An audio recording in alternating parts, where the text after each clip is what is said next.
but the cry.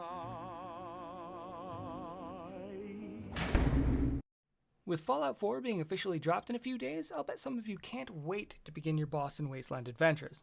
But where will you go, and what will you do? Fear not, I'm here to help you plan your path to optimal post-apocalyptic gain and glory. The first step to planning our route is knowing our starting position. From previous footage, we know that Vault 111 is near Watertown. From there, we can get a pretty good idea of our play area. Now I'll just add Boston's major points of interest and we can figure out our options.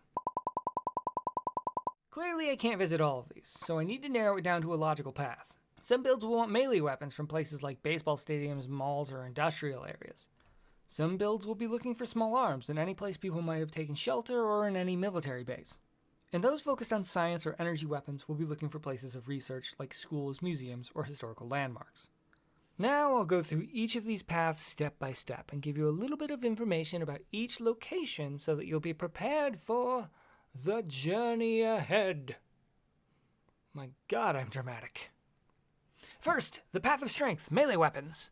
Your first stop is an easy choice. After leaving the vault and recovering from the awe of the Bethesda moment, you'll want to head east and a bit south to the Arsenal Mall. Contrary to the name, Arsenal Mall doesn't actually sell any weaponry in real life. But if I were a game designer and I had a chance to recreate a place called Arsenal Mall, I'd damn well make sure they sold some weapons there.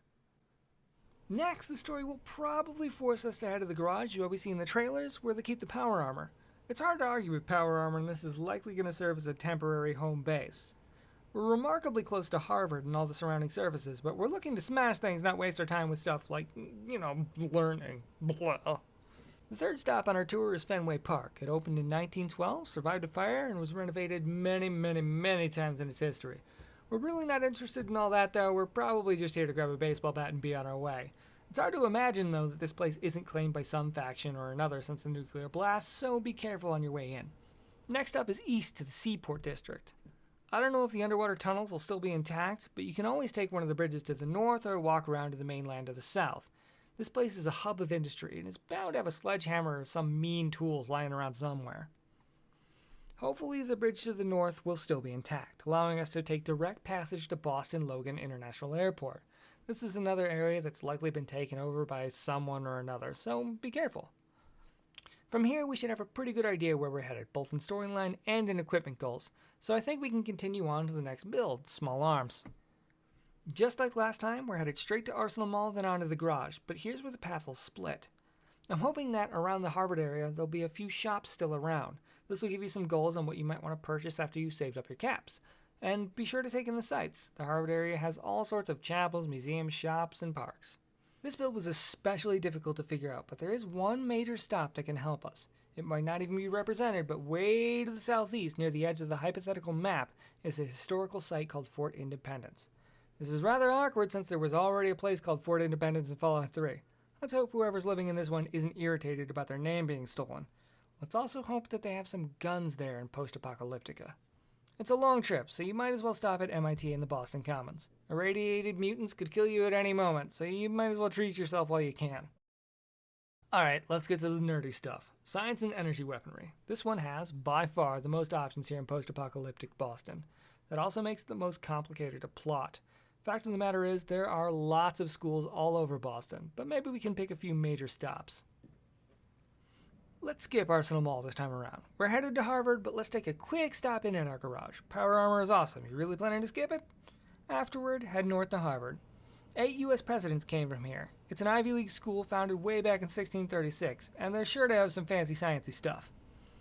Now we could head north to Tufts University, but I think everybody's more interested in heading to MIT in the southeast.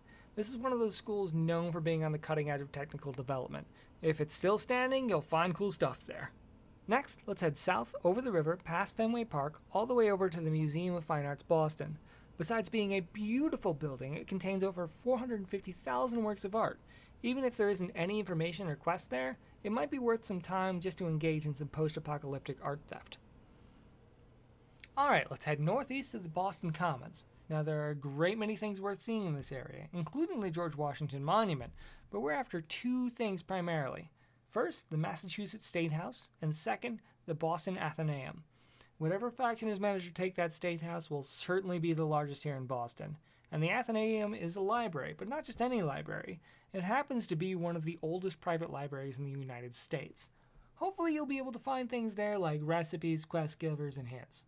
We've got one more stop. We could visit the Freedom Trail to the northeast, but we've got another goal. We'll head north over a bridge, then east along the far coast. Here we'll find the USS Constitution Museum. I suspect this will be a focal point for the story, and I'm sure there'll be some fancy sciencey goodness around here someplace. Now please keep in mind that it's impossible for me to mention every valuable point in a city like Boston, but it's also very unlikely that they could represent all of those points in a video game in any case. I failed to mention important places like the US Coast Guard base in Boston or the Charleston Navy Yard. I can't really predict which pathways might be closed to you. I can't even predict what buildings might have been blown up wholesale in the fighting. But I do hope that despite my limitations, I've helped you refine your plans so that when you wake up from that vault, you'll be much more prepared for your journey through the wasteland.